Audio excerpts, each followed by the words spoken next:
Oladimeji first met Kehinde at a wedding in Lagos. It was one of those grand Yoruba ceremonies with all the pomps and flair that came with a traditional engagement.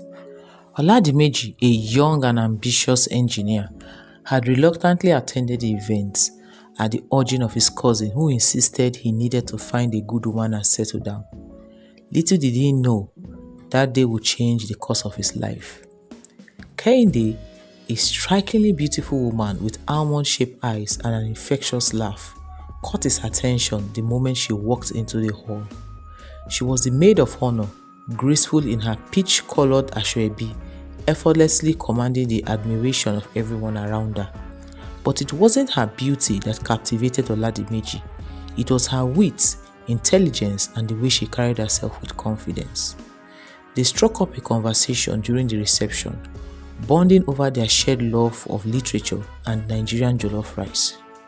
Kehinde, a rising star in the banking industry, impressed Oladimeji with her ambitious and sharp mind. By the end of the night, they exchanged numbers, and Oladimeji couldn't wait to see her again. Their courtship was one of the most beautiful romance ever known. Oladimeji would drive from Ibadan to Lagos every weekend just to spend time with Kehinde. They would explore art galleries, try new restaurants, and attend church together. Oladimeji's family adored Kehinde, praising her for her humility and her devotion to their son.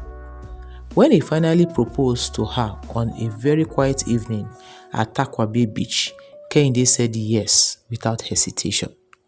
Their marriage was the talk of the town.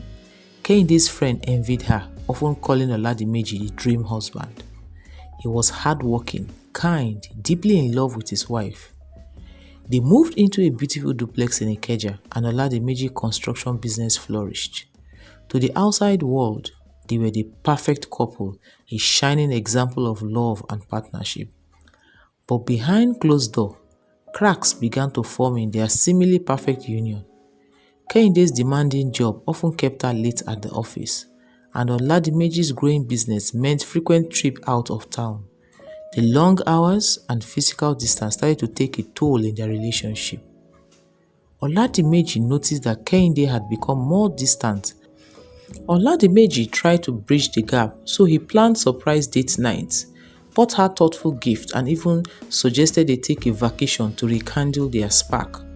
But Kehinde always had an excuse: work deadlines, family commitment, or sheer exhaustion. Despite Oladimeji's efforts, he couldn't shake the feeling that something was amiss. The turning point came one fateful evening when Oladimeji returned home early from a business trip. He had planned to surprise Kehinde with dinner, but what he discovered shattered his world. As he approached their bedroom, he overheard her over the phone, speaking in hushed tones. Her words were laced with an intimacy that was unmistakably meant for someone else. Heartbroken and confused, Oladimeji confronted Kehinde, but she denied any wrongdoing, insisting it was a harmless conversation. Reluctantly, he let it go, hoping he was overreacting. However, the seed of doubt had been planted, and Oladimeji couldn't ignore the growing sign of infidelity. Weeks turned into months, and Oladimeji's suspicion only grew stronger. Kehinde began to spend more nights away from home, claiming she was working late or attending work-related events. Her phone, once left carelessly around the house, was now guarded like a state secret. Oladimeji's once happy home had become a battleground of mistrust and unanswered questions. It wasn't until Oladimeji fell ill that the truth finally came to light. After experiencing unusual symptoms, he visited the doctor, who delivered a devastating diagnosis. Oladimeji had contracted STD. Shocked and humiliated, he confronted his wife Kehinde, who initially formed ignorance. But under his relentless questioning, she broke down and confessed to having multiple affairs with colleagues in her office and even some close family friends. Oladimeji was devastated. The woman he loved and trusted had betrayed him in the worst possible way. He felt a mix of anger, pain, and betrayal, but he knew he needed to take control of the situation. Divorce seemed like the obvious solution, but Oladimeji wanted justice, not just for himself, but for the years he had invested in his marriage, which was built on lies. So he decided to confront the men Kehinde had been involved with.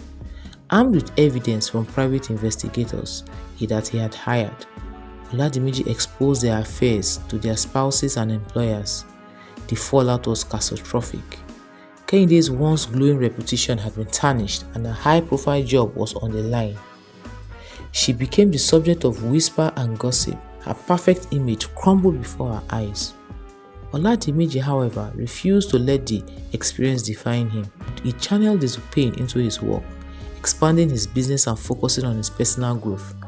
With the support of his family and close friends, he began to rebuild his life all over again, determined to find happiness a second time. As for Kehinde, she was left to pick the pieces of her shattered life. The choices she had made cost her everything she had once held dear. Oladimeji's revenge was not born out of malice, but a desire to hold her accountable for her actions. In the end, Oladimeji grew stronger. A man who had faced betrayal had come out on the other side.